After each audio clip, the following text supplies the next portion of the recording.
y'all, it's Christy from I Should Be Mopping the Floor. Thanks for joining me. Today we're going to talk about a really great process to age furniture that involves a staining process versus the usual glaze or wax technique. This is a process I've used for about 10 years now, and I featured it on several of the pieces here on the blog. So I'm excited to show you in video form how this works and how it can work for you. It's pretty much a foolproof method and I really enjoy it. Let's get started. Hey guys, we're back and we're here in the garage working on this red buffet that I bought off of Craigslist and have been working to refinish. I currently have 3 coats of red paint on it, and I'm going to start with distressing this drawer right here, and that's the one I'm going to show you guys how I distress and work the stain into and sand. So let's get started on that, shall we? Okay, this is how we get started on this. I've got my drawer. It has been drying for over a day with a 3rd coat of red paint. Red is something that you will have to use more paint on if you're using a dark color like that. If you use a white, this particular technique will stain your white as well, and it will be more of a cream. So just keep that in mind with your color choices. They will change a little through the process. I'm starting out with 150 grade sandpaper. I do use a palm sander. You can do this by hand. This is just a little quicker. My mom likes to use something called a mouse, which is a type of sander, but I have always just used this palm sander. I've had this one for probably 12 or 13 years and she's still going. So I'm gonna get started on the sanding process, and this is kind of how it works. Just to kind of let you know, I concentrate on the edges and where a natural wear pattern would be in furniture. You want this to look authentic. It is a faux finish, but you don't want it to look too faux finished. You want it to look like it was absolutely aged in a very natural process over time.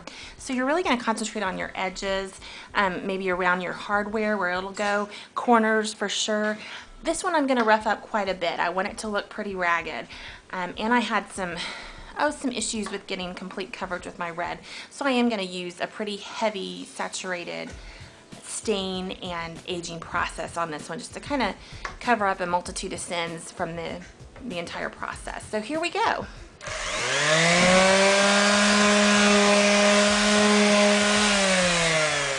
Just to show you guys, this is kind of how it works. I also have primer on this, so you can see the white is the primer and then the brown is right down to the wood. I'm going to continue doing this for a little while and get it all done, but this is just kind of how the process starts, and you'll just do again your edges and your places that your natural wear would happen on a piece.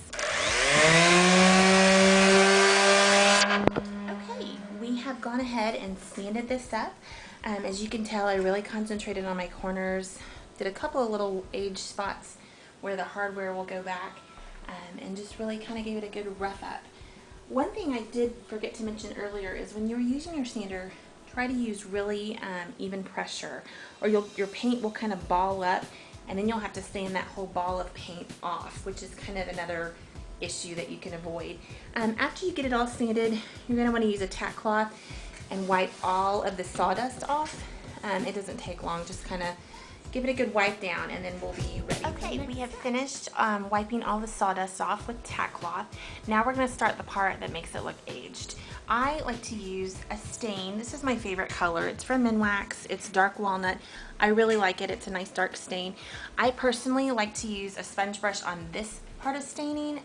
Some people like the staining pad. I use this up here on this surface, but you can use it down here if you want.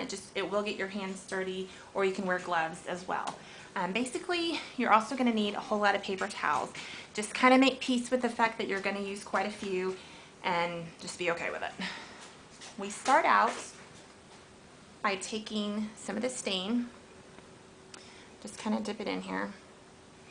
I'm kind of weird. I like the way stain smells. I know that's weird, but I don't know, something about it is real happy to me.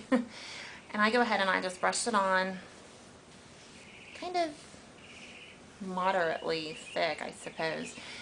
You're just going to kind of brush it on there. Now, depending on what level of aging you want your piece is how long you're going to let it sit. It's hot right now. We are in Texas and it is over 90 degrees.